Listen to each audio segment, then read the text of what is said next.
All right, welcome everybody to Backseat Wisdom, the podcast where veterans of the fire service sit down and pass down their knowledge and experience to the younger generation.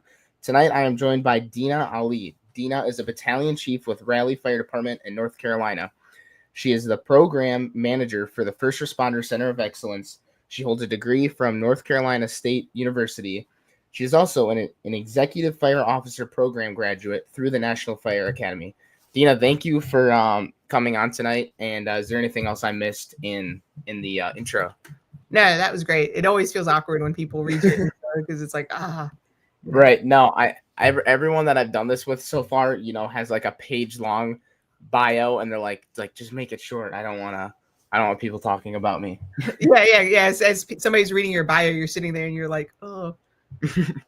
So first things first, I just wanted to say thank you for everything that you do and that you have done in the past, focus with the mental health stuff. And we'll get into a lot of that, but you have definitely been an inspiration for not just myself, but I know other people. So before we start, I just want to say thank you for that. No, and that means a lot. I really appreciate it, especially somebody as young as yourself, because I know for me, my first 10 years on the job, the mental health stuff never crossed my mind. And, I looked past a lot of it. So it's actually really cool. Like when you invited me, I was like, wow, okay. I didn't expect it because, I expect you to be looking for people who are talking tactics and, right. The cool flashy stuff. So it was actually really neat to see the younger generation cares about this and is passionate about this. So thank you. Yeah. And that's something that I think is important, but I was fortunate enough to see the mental health aspect of things through my dad, who has been a firefighter since I was little, well, long before that, but not really understanding the impact that, certain calls and other parts of your life can play into just your life. So I was introduced to that at a young age. So that has definitely opened my mind to a lot of things, and we'll dive into a bunch of stuff with that. But I want to ask first, why did you join the fire service? And then when did you first realize that there is a problem with mental health, and why did you want to focus on that?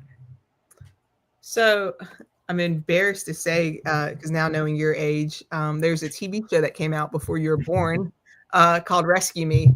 And it was actually really funny because before I was a firefighter, I was a police officer. And that was something that I always wanted to do growing up, watching cops and, just seeing the police, seeing them on television shows. It looked awesome, their job. I just thought it was so cool. I never even considered firefighting, especially as a woman, because I didn't think women could be firefighters or should be, because I knew that firefighters live together. And I just, I didn't see a lot of women. So I was like, oh, that would be awkward. So it never crossed my mind. And so while I was a police officer, this show Rescue Me came out. And on season 2, they had a female. And she fit in and it looked really cool. And by this point in my law enforcement career, I actually enjoyed law enforcement less because I didn't feel like I was making a difference. But whenever we ran calls with the fire department, I would see, that they would get there, they would do something. They would either extricate somebody, put a fire out, they would actually do something. And then they didn't wait around and write a report. They left and went to the next call. I worked in Garner, and the Garner Fire Department is a really cool fire department. And I would actually hang out at one of their stations with one of their crews. And that was my first, interaction with firefighters. And they had an amazing company officer. I told you he'd make an appearance. They had a really good company officer at the time who really cared about people, cared about laughing, cared about meals together, movie time, whatnot. And just seeing the way they lived and worked together like a family, seeing the interactions, I was just super envious. So when Rescue Me came out, season 2, they had the female. I just started to get more and more interested and applied, and luckily got hired my first time. That's awesome.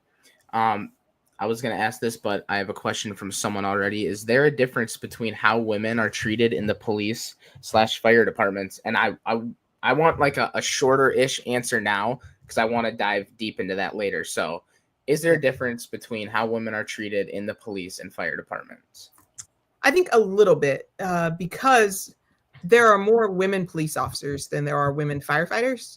And law enforcement isn't as physically demanding always. So I think women are more accepted in law enforcement than firefighting. Got it. Did you originally plan on becoming a battalion chief?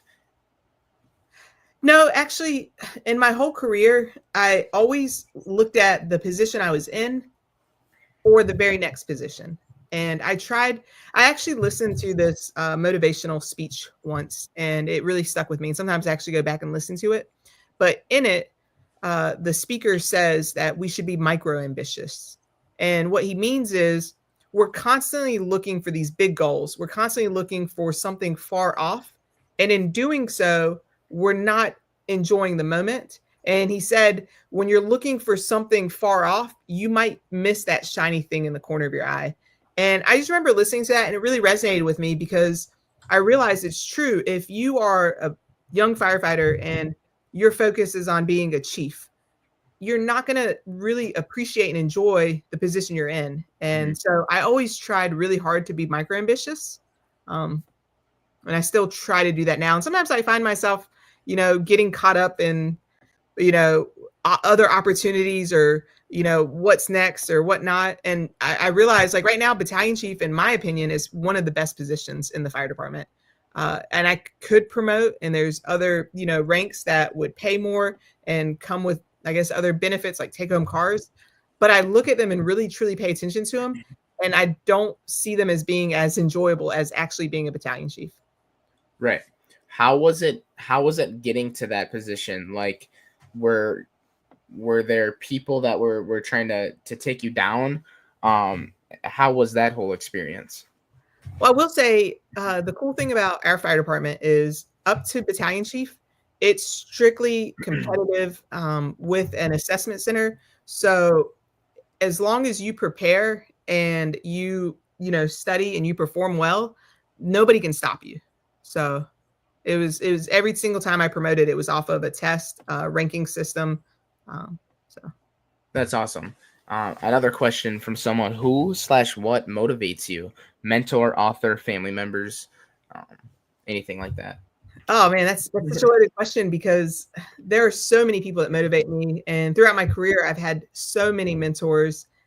Everything from people, and it changes, and I realized throughout my career it has changed. And there's even been people who initially I did not have an interest in, or they did not motivate me, and then at certain times in my career, I was more motivated. Most of the time, though, it really is. And, before we went online, you and I were talking, and you were talking about your time as a junior and getting to watch the fires unfold, getting to watch people work. And in doing so, you kind of see the people you want to be more like. And throughout my career, it was kind of like that. I would pay attention to the other firefighters. And there are some people that really just had, and I know this is like the new word for the younger generation, aura. But really, there are firefighters who have like this aura about them. They have this positivity, they have this passion, they have this caring, and you see how they are, and you want to be more like them. And I've always paid attention and seen that through every rank. So I've had so many mentors, it'd be hard to like list them. A lot of people know right now with the First Responder Center for Excellence, I work for Chief Frank Lieb, and he is just probably one of my favorite mentors. He's one of those people who's really good at everything he does. He's kind, he's competent, he's caring, and he's not afraid to be honest. And he's not afraid to say things, even if they're unpopular. And, he was the safety chief with FDNY. And before he became the safety chief, I always saw this safety chief as kind of being a like not so cool position. And he somehow made that position so cool. And he blended it with training. And it was just really neat to watch him embrace it and turn like being the safety chief into being like a really cool position. That's awesome. I know he has I don't know if just recently came out, but the 30 Fires You Must Know. So I definitely need to get that book as well. I have a whole stack of books actually. That's another question I have for you. What are some books you would recommend? And we'll go into your book later because that's like just awesome. So what are some books that helped you get to where you are that you would recommend for other people? So many books. So The Last Men Out is probably my all-time favorite book. And I remember I actually read that when I was really young. It was written by Tom Downey, who is related to Chief Ray Downey and his sons. Chief Ray Downey died on 9/11. He was the special operations chief for FDNY. But the book it followed Rescue Company 2, and it started in the 60s, and it went all the way to 9/11 and beyond. But it was a really fascinating book. It had a lot of fire stories in it, but it also had stories of the people. I've read that one about 4 or 5 times. I read it when I was brand new, and then I read it a lot throughout my career. Absolutely love it. I'm sure you're familiar with, and a lot of people are, Report from Engine Company 82. Fantastic book. A friend of mine actually, he recently wrote a book called No Man's Ghost. Okay. He works for FDNY, and it is fiction, but it is a really good book, and it kind of reminds me a little bit of like Report from Engine 82, but like written, now in the 2020s. So that book's pretty good. But throughout my career, like for each position, I always ran across like really helpful and beneficial books. John Norman wrote the Fire Officer's Handbook of Tactics. That was a book I never touched until I was studying to promote to lieutenant. And when I read that book while studying to promote to lieutenant, I wish that I had read it sooner, because it's not just a book for fire officers. It's a book on tactics for firefighters. And he shares a lot of stories with the teaching. And because of that, the book is like, you're able to like visualize the things he's talking about and remember them, which I thought was really cool. So that was a pretty good book. Of course, the 30 Fires You Must Know you mentioned, that book is awesome. It really is fantastic. It's one of those books that, it's 30 Fires You Must Know, so any firefighter should know these fires. But it's one of those books that you'll reread fires. You'll go back and study them. You'll think about, certain situations, and you'll take a look at them. So that's just a short list of firefighting books that I love. That's awesome. I have a list of all those, and I should also not forget the Book of Search. Nice. Yeah, that's another big one too. That the Book of Search has definitely like been a huge part of like my learning, and I think I would recommend that to anybie. And then of course, do you have the Book of Andy? I can't believe I even asked you that.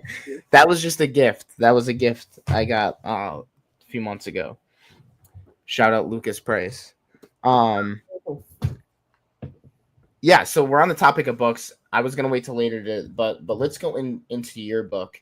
And I had you quoted at the beginning of the book. You quoted I'm forgetting the name. The quote was along the lines of, at some point we have to stop pulling people out of the river and go upstream and figure out why they're falling in. And that stuck out to me. And if I could, I'm almost tempted to put that on a flag and hang it up in my room, because that just resonates with me a lot, not just for the fire service stuff, but about like life in general. So I wanna ask, when did you realize you wanted to write a book, and how did that whole process go? And yes, that is one of my favorite quotes. And that quote can be used in so many different ways and so many different problems that we're thinking about. Because a lot of times, even when you're thinking about like physical health, somebody who has a heart attack, yeah, we can treat the person who has a heart attack, or we can treat the diabetic whose sugar gets low. But if we go upstream and notice the symptoms or understand the illness, we don't have to wait till that person's in crisis. We can prevent them from being in crisis, eating healthier, exercising. Those things are going to prevent that. So yes, I'm glad that quote resonated with you, because I think that quote is super important, and we should always be thinking upstream, because as long as we are focusing on the problem and solving the problem in the moment, we're going to continue to just be overwhelmed by the problem, when we should just try to find a way to stop that problem. But so in 2015, I had an assignment, and I didn't really fit in at that firehouse. And there was one person in particular who was just not kind, and they had a problem with me. And from day one, they wanted me to know that they had a problem with me. And the more I pretended not to notice, the more they would be outright just rude or disrespectful. And it wasn't particularly them that bothered me, but the other people in the firehouse that kind of I wouldn't say sided with that person, but when that person was there, I noticed the other people in the firehouse kind of just avoided me. When that person was off, it was great. And at the time, I was still younger in the profession, younger in my maturity. And so, and I like looked inward and I was like, well, if this person has a problem with me, there's something wrong with me. I need to change something about me. And that thinking wasn't helpful. That thinking led to depression. And over time, it led to thoughts of suicide. And at the time, 2015, thinking about talking about suicide was not really something we did in the fire service. If a firefighter thought about suicide or attempted suicide or said they had thoughts of suicide, they were probably blackballed, or even the people around them would feel unsafe. So I remember I had thoughts of suicide, and I absolutely was not going to tell anybody because I was ashamed by them, but it was enough that it concerned me enough to where I wanted to try to understand them. Ironically, that was at the same time that I started graduate school, and I had an assignment for school. And I reached out to our safety officer at the time and asked if he had any recommendations on a topic I could study for the fire service where I could help improve something for the fire service. And he recommended that I look into firefighter suicide. And I was kind of weird because I was just like, what does he know? Like, does he know that I'm thinking about it? Years later, I found out that he was actually going through a hard time and he himself couldn't find resources. So he asked me to research it because it was that important to him. So I started researching it in 2015. I wrote my first article in 2016 based on that research paper. And then I kind of, just the process of researching it, writing an article, I got paid for that article too, which was, I didn't expect. I got paid $300 by fire engineering.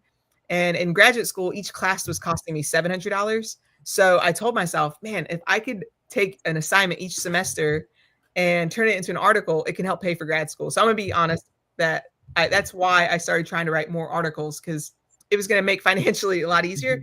But the research at the time was really healing for me because I didn't understand where these thoughts were coming from. And through doing the research, it helped me to understand. I was of the same mentality of a lot of people, that thoughts of suicide for first responders come from PTSD, which comes from the bad calls. I never thought about the way I was being treated in that firehouse. I never thought about the fact that I didn't feel like I belonged. And through the research, I learned that feeling like you belong is probably one of the most important factors. If you feel like you belong, you can accomplish anything, you can run any call, but it's when we feel alienated, isolated, that is problematic. So just understanding that helped me to feel better and led me down this path. Especially like that research also showed me that I wasn't the only one struggling. I learned that so many other people were struggling. And so it made me like, it put me on this path of wanting to just solve the firefighter suicide problem, to talk about it more, to share solutions. So from that point forward, I just started writing, an article to a year. And eventually I realized I had a body of work, and everybody kept asking, are you going to write a book? Are you going to write a book? I never thought that I could write a book. But I took all of my articles, and the first thing I did was I put them all together on one Google Doc, and then I rearranged them a little bit. And I was like, holy crap, this is 100 pages. This is the start of a book. And so from there it went. That's awesome, and such an amazing story. A comment from YouTube user says, I think a lot of people have those thoughts and dare not say a word about it, which is definitely true. And I know of people that I'm close with that have. I mean, this we can talk about this related to the fire service too, but also just a problem with life in general. So yeah, hey, on that, go ahead. just because it just crossed my mind, because we talked about the First Responder Center for Excellence. We actually have an online training portal that's free. If you go to our website and you go to trainings, we've got classes on there, and we do short classes. We make them interactive a bit. And we actually, August 1st, just put out a class called Finding Hope. And it is a class that we created for that firefighter or first responder that is having thoughts of suicide or is depressed, but is not ready to talk to anybody or is not ready to ask for help. It's for that person that's suffering in silence. So we create this class to give tools to help them not feel alone, but then also to encourage them to reach out and with those resources. So I definitely highly recommend it. Definitely for you, like go through it. That way you can share it if you find it beneficial or helpful. Got it. There, I'll have to get the link from you. I will post the link to that in the description to this. Yeah, definitely. And we will. I have so many questions here to ask you. I have one in the chat that was kind of going into what I was going to ask next. What is your favorite way to make a new person feel welcome or bring them into the firehouse on their first day or first week? So that is kind of a loaded question, right? Because their first day, I'm not saying we don't make people feel welcome, because we do. But their first day, like there's things that like you expect from the new person, right? Like hopefully they bring donuts or something, that firefighter tradition. But no, there's a book I read, and it was one of those books I had seen a lot, but I never thought about reading it. I thought it was silly, the title of it. It was How to Win Friends and Influence People, by Dale Carnegie. It was published in the 30s. And it just sounded like a silly title, but people kept telling me, hey, this is a great book. So I read it, and it was all about how to make other people feel important. And one of the things it explained is people don't really care about you. People want you to care about them. Like, think about when somebody asks you about yourself, or, points out or talks about the podcast, like, hey, man, this podcast is great. Tell me what got you interested in it. It makes you feel important to know that somebody cares about what you're doing and that your work has some sort of impact. So that book explained we should ask people more questions about themselves and use their first names. So I think a lot of times to help people feel welcome in the firehouse, it's about just showing them that you are interested in them. You're happy that they're there. Ask them some questions. Hey, where are you from? What got you into the fire service? And then, of course, always that friendly banter and play. Right. And I know you talked about this when I at Sawdust City in Oshkosh, but about the thank yous and about just simply saying thank you to someone. If you want to talk a little bit about that too, I know we're kind of all over the place, but I wanna get the chat, their questions, and then mine as well. So no, thank you. That was actually a perfect link to bring that in. So when we talked about the thank yous, that was on the slide that we talked about this thing called belonging cues. And it was really fascinating. I don't think we have time to deep dive it, but in understanding, human physiology and understanding what people need to be resilient and to like optimize their performance, there's this understanding that people have to feel safe. If you feel threatened in any way, if you feel that your job is at risk, if you feel like you're under the microscope, you're not going to ever feel like in that homeostasis. If you feel like, somebody's out to get you, you're not going to feel homeostasis.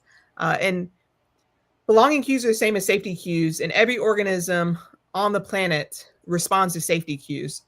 Plants to mammals, when they feel safe, they thrive. When humans feel safe, they thrive. So research was conducted on how to increase human performance. And one of the things they found was the best performing teams had a lot of these belonging cues. When people felt safe, they performed better, they worked together more. And so the belonging cues were all these really simple things like eye contact, high levels of mixing. So not just the highest ranked person dominating the conversation, but everybody having an opportunity to dominate the conversation or to have input.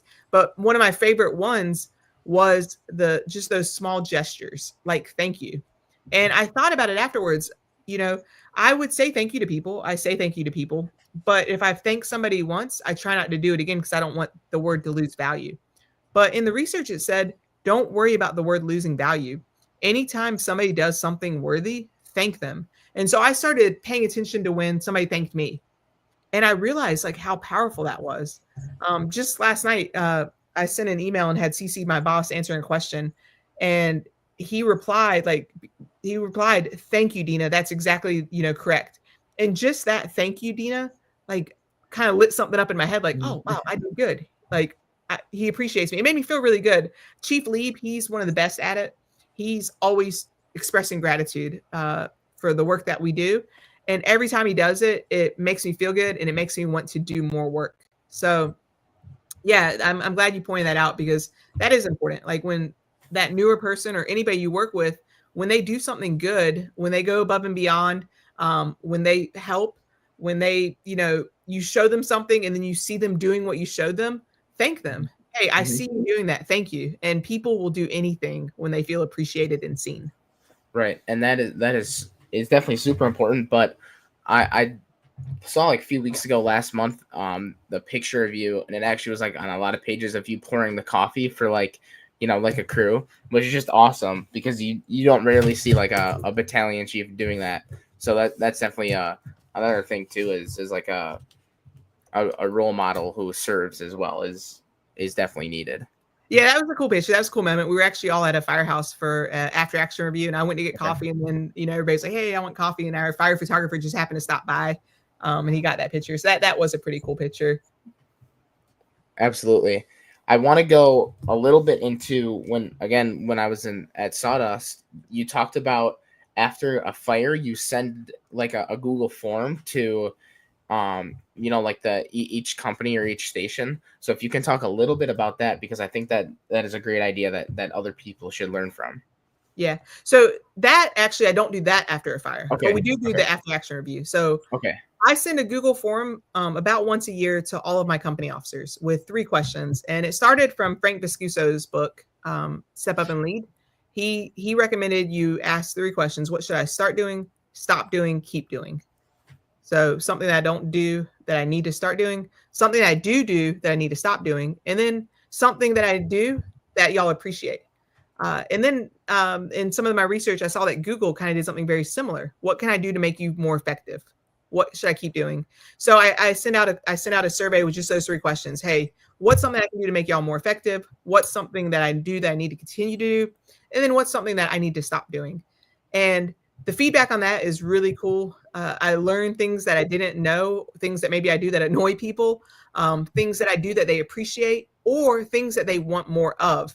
So that's super helpful. But the after action review, the tailboard critique right after a fire, so important to bring everybody together. The incident commander, the highest ranking person, has to start, and they have to start with something they could have done better. Hey, this is what went well, but this is something I could have done better. And then go around, and hopefully, if the highest ranking person models that humility, models that, hey, I wish I would have seen this, wish I would have known this, others will do the same. And through that, that's how we learn. There's not a single fire where everybody does a perfect job. Every fire we can learn from. And today, fires are down. Nobody's going to as many fires as they were going to in the 70s and 80s. It's not Chicago fire out there. We're not getting the same experience. So the best way that we can learn from experience is to learn from others. So we have that tailboard critique. But then when I get back to the firehouse and complete the paperwork, look at it, think about it, talk to people. The next day we'll send out the after, like the full after action review. And at the very end, and this is what you saw at Sawdust, at the very end, it's areas that went really well and then areas for improvement. And always, if there were 3 areas of improvement, I will always start with 1 or 2 of my own. And for every area of improvement that I find, I'll make sure that there's a kudo, an equal number of kudos. So if I have 5 areas of improvement, I'll make sure to list 5 things that we did well. So hopefully we're being honest about things we can do better, but also still letting people know, like, you guys did a good job, but here's areas we can do better on. That's awesome. We have a kudos to you, Dena, in the chat. That is your um, brother, Mason. Thank you. that I don't. I'm pretty sure that's either my mom or dad because my Oh, dad is Mark and my brother ah, is Mason and then my mom okay. is Amy. So when there's the M A, it could be Mason, it could be Mark, or it could be Mark and Amy. So Ah, it's one of those three. well, thank your family. Yeah. As an officer, question: As an officer, how do you handle the ones that don't take PTSD/depression seriously? And adding on to that, how I guess we can break this up. But yeah, as an officer, how do you handle the ones that don't take PTSD depression seriously? And then how can someone who does take it seriously start helping those around them in a fire department specifically? I think everything that we do is the way we handle things is we model the behaviors that we want to see. And we have to understand we are not going to change anybody. And you're going to see that throughout your career and throughout your life. I mean, everything from, one of the pieces to mental health is like understanding addiction and substance use disorder. People who drink too much. You can walk up to them and say, you drink too much, you need to stop. And they're going to roll their eyes. Until that person wants to change, they're not going to change. Nothing you can say can make them change. But what we can do is model the behaviors we want to see, model the behaviors that we expect, and be patient with people. Sometimes it takes patience. So yeah, there are so many people who I've seen over the years who, they'll make the comments that like, if you can't handle it, you need to get out. You don't belong here. And those are the people that I don't pour my energy into. And I don't, you don't force it upon people. You just try to model it and you try to talk about it. One thing that I think is really cool is I heard this story of a fire chief who every Thursday at 2:00, he had on his calendar therapy. So prior to that, I think, especially earlier in my career, if somebody on the fire department said they have to go to a therapist, everybody's like, ooh, you're broken. There's something wrong with you. But now it's the point where we're understanding like seeing a therapist is actually really good for you. The routine maintenance, even if you're not struggling with anything, sometimes we have blind spots, we have bad habits, or, sometimes it's just nice to have that relationship. So when you do run that bad call or you are stationed somewhere and there's some conflict, there's a third party you can talk to. So for me, the best thing I do is just try to model it, but I try not to. Brene Brown, she's one of my favorite authors. You probably wouldn't enjoy her yet because she writes towards us older peoples, but she's one of my favorite authors, and she uses this term floodlighting. So, for example, there are people who are becoming very passionate about mental health, but what they're doing is they're wearing their stories on their sleeve. I struggled with this, and I did this, but now I did this, and you have to do exactly what I'm doing. That's floodlighting, and floodlighting turns people off, especially when you become like the voice of it, and you almost use it to be a bully. So I think it's just about modeling it, being patient with people. I never really pushed it, and there were several people that didn't take it seriously, thought it was a joke, but then all of a sudden something would happen in their life and they'd call me. And I always appreciated that. And I always remembered that just be patient. For sure. I want to ask too. So I know you talked, there was like the 6 things before PTSD in like a study with that FDNY and like Chicago did, like relationships and finances and all that stuff that comes before. But I want to ask, what if to like the person who at home life is good, they're not struggling with addiction, financially they're fine, but maybe like they are truly just struggling with like, maybe they, ran a call where there was a pediatric in a car accident or something along those lines. Is the answer to just talk to someone, or what would be your advice to someone struggling with that, where it is maybe just the calls? Yeah. So the neat thing is, PTSD is not something that happens in a vacuum. One of my favorite authors said PTSD is a disorder of recovery. So if you do have strong relationships, you don't use maladaptive coping strategies like drinking. Some people will run a bad call and they won't talk about it. They'll go drink, they'll isolate, or they may not have strong relationships. If that happens, if that's your experience, it's going to make you more likely to end up with PTSD, because PTSD is a disorder of recovery. When we talk about traumatic incidents, we always put the word potentially traumatic. So a pediatric call is a potentially traumatic event because your company can run that call and everybody could be fine except for one person. And it may just be a season in their life that's making it a problem. They may have a kid at home, or they may not be getting good sleep at this time because they have other stressors. They may be going through relationship issues and this call just set them over. So it is important to understand that there's factors outside of incidents that affect people. But what I will say is it's important to remember that everything is potentially traumatic. Nothing is automatically traumatic. There's been so much research back to like World War II, looking at the bombing in London. And what was fascinating was they found some of the people that mentally did better were the ones that were exposed to the war. The ones that were separated from their family and isolated, they actually mentally did worse. Okay. So that's why it's so important to talk about relationships, to talk about positive coping strategies, making sure you get enough sleep, making sure you're not turning to substances. But any of us could be having a bad week. Me and you were talking ahead of this podcast. I've had a lot going on, and I've been under a little bit of stress. So because of that, I may respond in a way that I wouldn't normally respond to a call. So it's important to understand that. And it's important to understand that these are potentially traumatic events. And even if you're going through a rough time and the call hits you wrong, talking about it's so important. And that's also why having like a therapist to see routinely or even every 6 months. But if you run that bad call and it's affecting you, try to get an earlier appointment. We've got, in a lot of departments have EAP programs. Okay. And a lot of people dismiss them. They don't like them. And so I get it. Like for your permanent therapist, EAP isn't the option, but I've used it before when going through a particularly stressful time. And I just needed somebody that week. Because historically, when going through a stressful time, I may vent to family or I may vent to other coworkers. And sometimes it's not helpful doing that. But I found that, at least for us, you can go online and you can use EAP and you can type in stress or anxiety and you can meet with a clinician within a couple of days. And I found it's like really awesome to meet with a professional and talk about like the stress or the anxiety. And they gave, because I actually had to do that recently.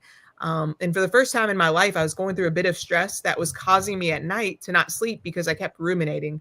I kept having like thoughts of it and I couldn't turn those thoughts off. And it was really frustrating. So I scheduled that appointment and we chatted and she gave me some recommendations on how to like calm my mind. And one of them was go through the alphabet, 3-letter words starting with A. So like act, boy, cat, dog. So while trying to sleep, do that. If you get through the alphabet and you're still all over the place, then go with the 4-letter words starting with A, like Adam, B, back, C, calm, and you work through the alphabet, and it worked. I got up to 5-letter words, but in doing that, when you're focusing on that, your mind can't go all over the place, and eventually your mind calms, and you're able to sleep. So that helped. So I was really grateful that I utilized that resource. They gave me tools. The tools helped me, and I see it as your mom and your dad. Yes. And your mom said, "You are amazing. It's your inspiration." Thank you, Amy. I appreciate that. That's a great recommendation. And I struggle with sleep too. I think a lot of people do. And I've never heard of that. So that is definitely something I will give a try. Let's go into your career specifically and maybe some things that you struggled with. And more specifically, did you ever feel like you were maybe isolated just because you're female? Like were there things during your career, maybe things that still happen? Like what were some of those struggles if you had any? No, absolutely. So for me personally, as a female joining the fire service, and when I joined in 2008, there weren't a lot of women in the fire service. So early on, I did have that kind of like imposter syndrome, or I did think I had to prove myself. And I realized like having to feel the need to prove myself, to always be afraid of failure, always be afraid of not doing well. I realized that wasn't helpful. And looking back on my career, I wish that I had never had those worries. I wish I had more confidence. I also, one of the things I really wish that I knew and understood early in my career is it's okay to make mistakes. It's okay to fail. And I'll give an example. We go through the academy and you learn all of these skills. You learn your masking, you learn to quick dress, you learn to, how to hold the hose and advance and move forward, do all the RIT drills. You learn all these skills. And then you get online and you're not doing these things every day. You're not doing mass drills every day. You're not doing quick dress drills every day. And I remember about a year online, I realized on a call that I wasn't very good at masking up anymore. And I was embarrassed. And instead of like coming back and like looking at the crew and saying, "Hey, can we go do some mass drills?" I thought that I was the only one that wasn't good at it. So I didn't try to practice. I tried to hide and hope that it wouldn't be noticed. It took years to realize that anybody who doesn't practice a skill is not going to be good at that skill. And I started seeing, and when I started going to conferences and seeing the studies on that, so then I started proposing like, "Hey, let's do some mass drills." And it was really cool because I started seeing that like when we all came out on the floor and started doing mass drills, if we hadn't practiced in a while, every single one of us was terrible. Hmm. And then through practicing, we started competing, we started putting a clock on it, we all got better. So I would say one of the things I wish is that I knew that it was okay to be imperfect. It was okay to admit that I don't know things and to ask for help and to train and to practice a little more. Got it. What would be your best piece of advice for a young female that is maybe already on a fire department, or maybe they're debating it for that reason of feeling maybe they're going to feel isolated because it is a, a higher populated male job? What would be something you would say to them? Yeah, no, definitely. Well, first, what I would say is to the men, don't be afraid to mentor the young women. One of the things that really annoys me is we might have a new woman on our job and they will try to make another female mentor her. And the Okay. guys will be like, oh, you're a woman. You should probably work with her because she'll help you.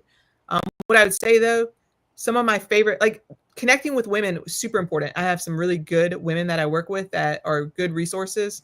But the men who treated me just like any other firefighter and who showed me things just like any other firefighter, it was really beneficial to me. So first, I would speak to the men. If you have a new female, treat her like one of the guys. I mean, not completely like one of the guys, Right. in every way, but treat her like one of the guys. Don't be afraid to mentor her and to show her. Uh, like have the courage to treat her just like any other firefighter. But to the young woman, like don't be afraid to say I don't know. Don't be afraid to practice, and don't be afraid to have weaknesses. We all do, male, females, all of us have weaknesses. Hmm. It's great that most fire departments have women, and you can find somebody. But if your department doesn't have a female, look around in the area. But then, just like the conference that we went to, there's conferences popping up everywhere. And a really neat thing that I'm seeing every conference I go to, there's probably 15 to 20% of the people there are women. Hmm. So one of the neatest ways for like a female to connect with other women and kind of just chat, learn, see, go into conferences. Yeah. You kind of answered the question I was going to ask next, but what can male firefighters do?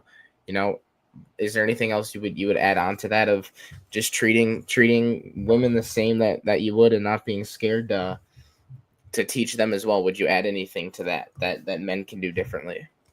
No, I mean, I think that's it. Is just show them the same respect that you show anybody else. Don't be afraid. For me, one of the things that aggravated me several instances was the men would be afraid to like be my friend because they would be afraid that others would think that there was more to it, and that was really isolating and alienating. So we've got to grow up and grow past that. Like, I don't recommend having relationships in the firehouse. That's not healthy. But I do recommend making sure that like we're showing everybody the same kind of respect, making people feel included. Don't tiptoe just because you have a woman in the firehouse. If a joke is inappropriate because a woman is there, it's probably inappropriate, period. But if it's not an inappropriate joke, don't be afraid to joke around women. That's another thing that women really don't like. It's uncomfortable when you know that because you're there, they're not joking, they're watching what they're saying, everybody's on eggshells. So be a decent person when a woman is there and when the woman is not there. We can joke. We don't always have to have like the dirty jokes. Right. Kevin, I see your comment in there. My dad and I are always, I think you have both of our numbers. Are you able to see that comment at all? Yeah, I see that. Okay. I see that comment. And there are, for a lot of people, there is that call that people, like that stick with them.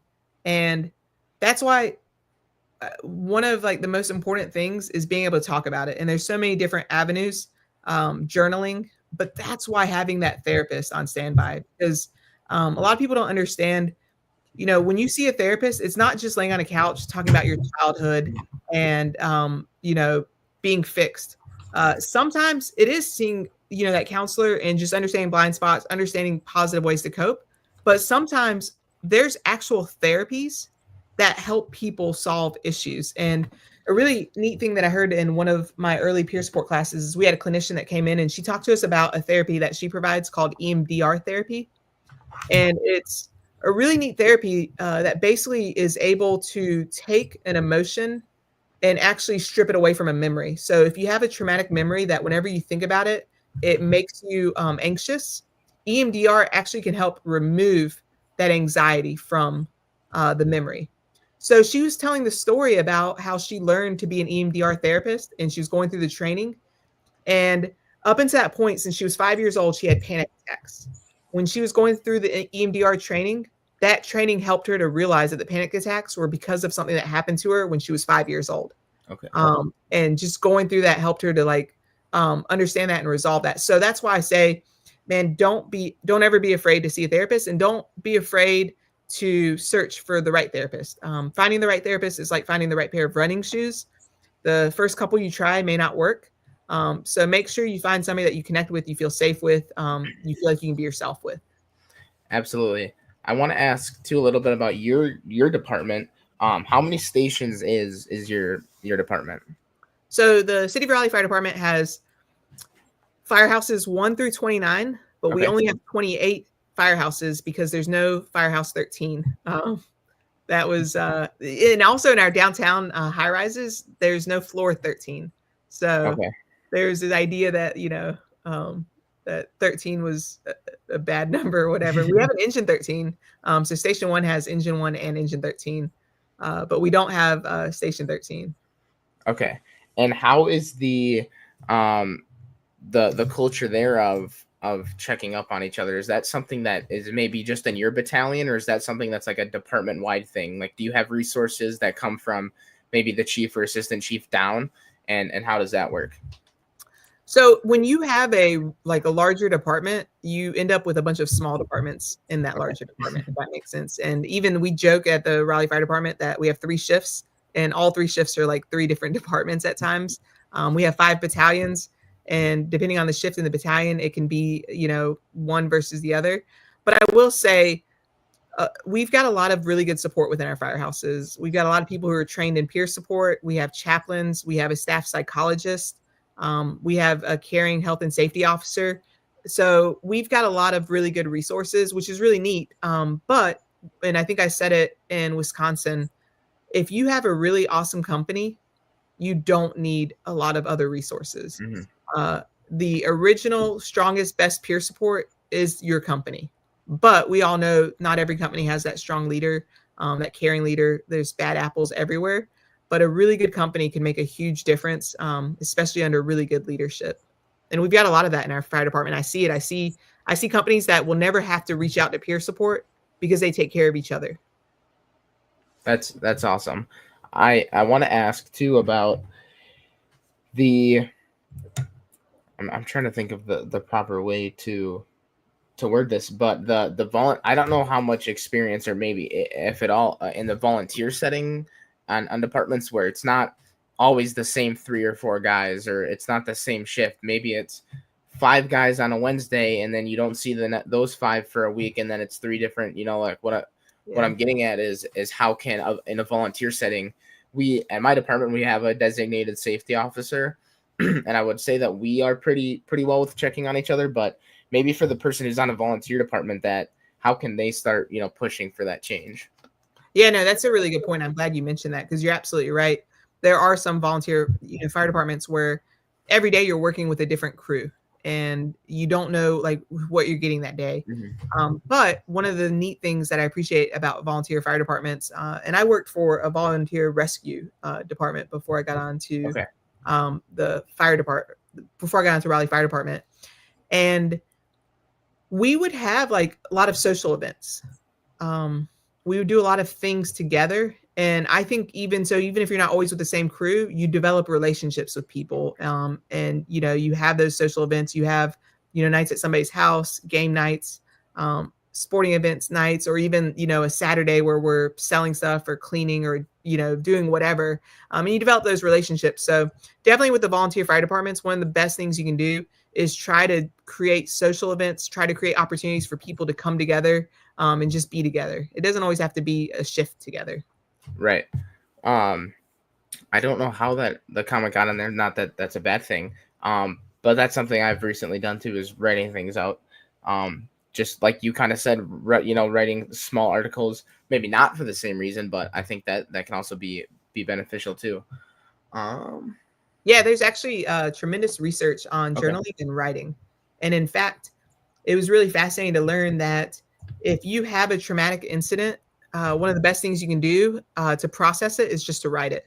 If you're going through a difficult time, a breakup, relationship issue, sometimes just writing it down, writing your thoughts down is super helpful. You don't have to save it. You could write it down, ball it up, throw it away, but just the act of writing. And I did a lot of research on that, and they looked at everything from like military vets to college students to assisted living facilities to first responders, and they looked at mental and physical wellness, and there were benefits on both. Like even in the college settings, they found that college students that journaled had greater physical health and less visits to the health center. And it was really fascinating to learn just how beneficial writing is. So that's definitely something I recommend for anybody.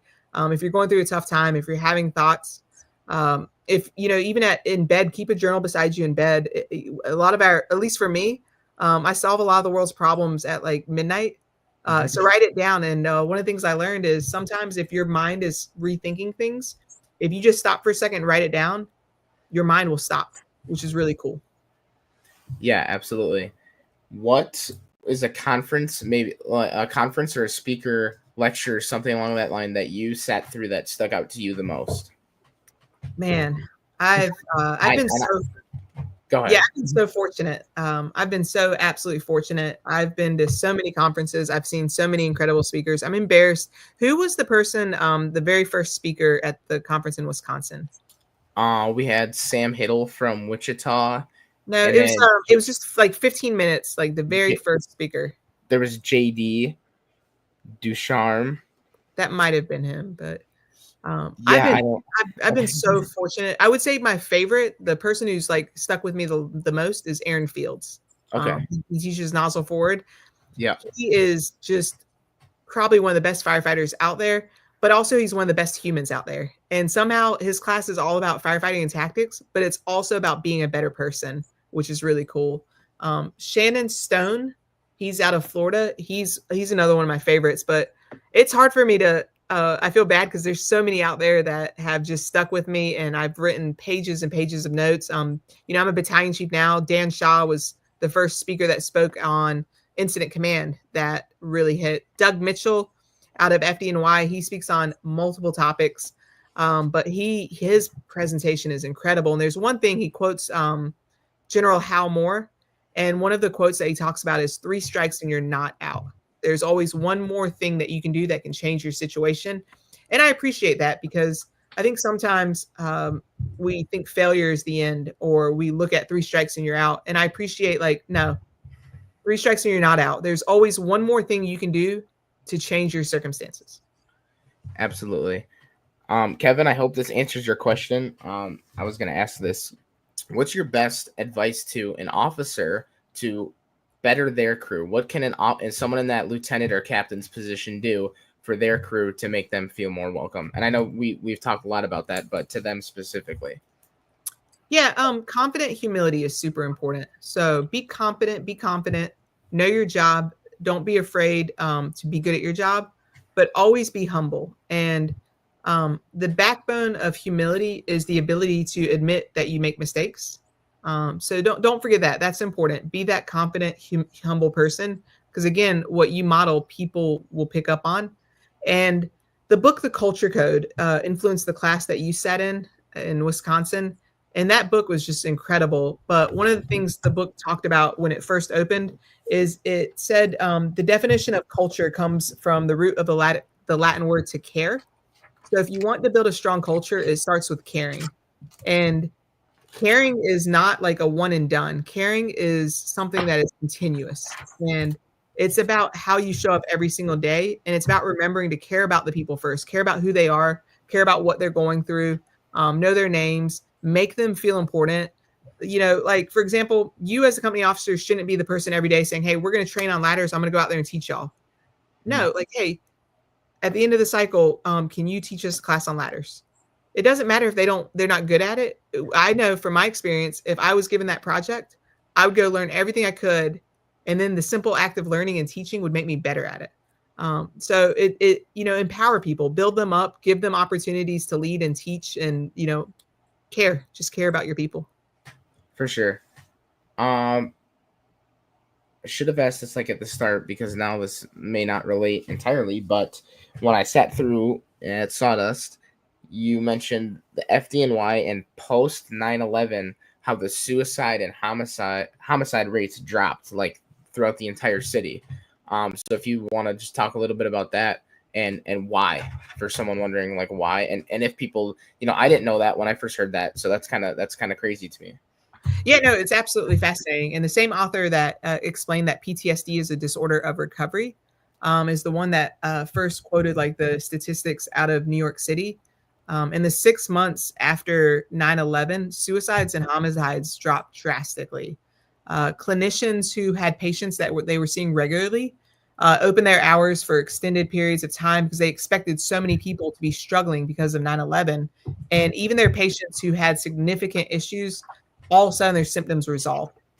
And it wasn't just after 9/11 that something like this happened. There's so many events in history, good or bad, where when people come together and when people have something greater than themselves to fight for, people mentally heal and do well.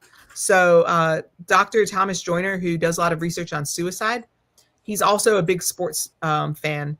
And so he looked at suicide rates in the United States after the Miracle on Ice. So this was way before you were born. Um, uh, it was in 1980 where our U.S. hockey team of amateurs beat the Russian professional hockey team. And it was totally unexpected. This was like at the height of the Cold War. So people in the United States were a bit on edge. And our amateurs beat the Russians who, they cheated by having professional athletes in there.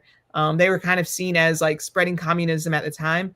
And through doing that, like we came together as a community, and the day after, suicide rates plummeted. But the day after, or the week after JFK was assassinated, suicide rates in the United States dropped. And that was also fascinating. Like something bad, caused people to come together because everybody, not everybody, but a lot of people really loved him. But it was beautiful. And we all remember, I think, well, you don't remember because you weren't born. Uh, but a lot of us remember 9/11 and after 9/11, how people were just kinder, and people came together, people support each other, people were proud to be American. And it's just amazing how those simple things of, having something to be proud of, being a part of something, and caring about others can heal people. And it's beautiful. And I talked earlier about, in London during World War II, the Blitz, when London was just getting bombed, the people that stayed there and endured the bombing mentally did better than like the children that were sent away to safety and were isolated. So it's just always such a strong reminder to me, the power of human connection, the power of collective suffering. And that's why I always say, if you have a strong crew, if you guys care for each other, if y'all love each other, their families' names, their backgrounds, y'all can run any call and be okay. But if there's not that strong connection, the bad calls will add up and hurt. Absolutely. I want to take I know we're getting close to that time, but I love hearing about fires and I love going to them. I want this podcast to take a quick turn, and I want to go into a fire that sticks out to you in your career that maybe changed things that you do, and maybe it's one that you were IC at, a fire that just sticks out to you. And you don't have to go super in depth with it, but just some basic details. Well, as I see, the one fire that really sticks out to me was a fire that I arrived after the first engine and ladder, and the ladder started to go around the back, and realized that that was wrong. So they had to back up to get back to where they needed to be. And in doing so, I had to position my battalion car a lot further away than I normally would. And to me, it was just too far away. So I ended up grabbing my command board and coming in front of the fire to run incident command. And I thought I was doing a great job. But by being right there in front of the scene, I had residents coming up to me, I had firefighters coming up to me. And in doing so, I was missing radio traffic and I was becoming an ineffective incident commander. So that one right there, because up until that point, my boss, he would always tell me, you need to stay at the car, because he'd always catch me. I'd do my walk around and sometimes I'd end up like getting in front of the scene. He'd always get on me and say, you got to stay at the car. And I didn't buy into why he was telling me that. I was like, oh, that's just your style. It's not my style. I want to see the fire. so I can make better decisions. But that fire that day, I missed radio traffic and I became less effective. So that drilled into me why I can't stay right in front of the fire. But I've had, every fire you learn something. One of my first fires, it was probably the first fire that when I went in, I had rollover, and we were riding 3. So I had a 2-inch line by myself, and we had rollover. So I kind of hit it, and I was going in, and I thought I didn't have my hood on because my ears were burning. Like my ears were burning. I remember I was like slapping my head trying to see if I had my hood on, and the company officer came behind me and grabbed me on the shoulder. He saw me doing that, and he like pushed me down. And the minute I got down, like it was better. And so I just always remembered, like, I had my hood on, but I was just trying to walk that line in there with rollover, and it was not a great idea. So that's a good learning experience too. I just talked when I had BJ Breacher, and we had talked a little bit about that, like kind of like stupid like moment where it's like something simple like that, and then you have that mentor person to like, hey, it's not that big of a deal, like we can work at that, and nobody gets hurt, but you learn. I got through. This is the first time that I've got through all my questions, and I don't think there are any more. So if anyone has another question you'd like to get out, you can ask that now. But if someone wants to reach you, reach out and ask more questions about anything, how can they do that? The same way you did. I'm on social media. I get a lot of friend requests, and I don't answer them all on Facebook. But shoot me a message. Like if somebody sends me a friend request and there's no content, I usually won't accept, because I used to accept everything, and then I was like, I don't know any of these people online. Instagram, I'm on Instagram, DMA1096. I have LinkedIn, so you can hit me up on any of those. My email address is dali@frcmail.org. dali@firstrespondercentermail.org.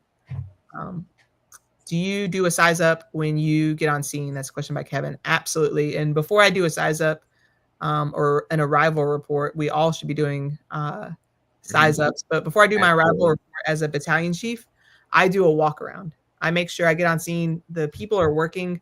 I don't need to do the size up right away or take over. I get out of the car. I do a walk around, gather as much information as I can.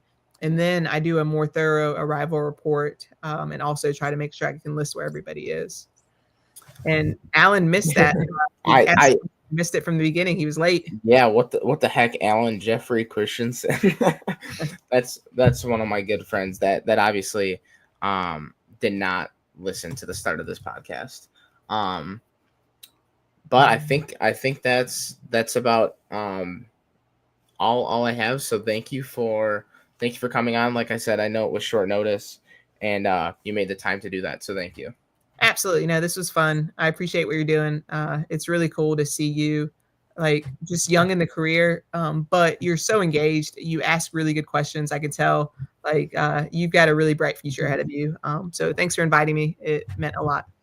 Yeah, I appreciate that, and I hope we cross paths at some point in the future. Yeah, absolutely. I'm sure you'll hit more conferences. Yeah, absolutely. That one.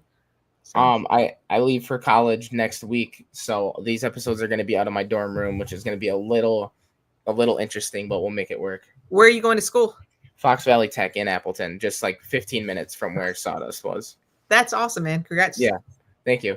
So, to those that stuck around, like 10, 12 of you, thank you. The episode will be on Spotify either tonight or tomorrow. So, I hope everyone has a good night, and thank you again. Awesome. Thanks, Adam.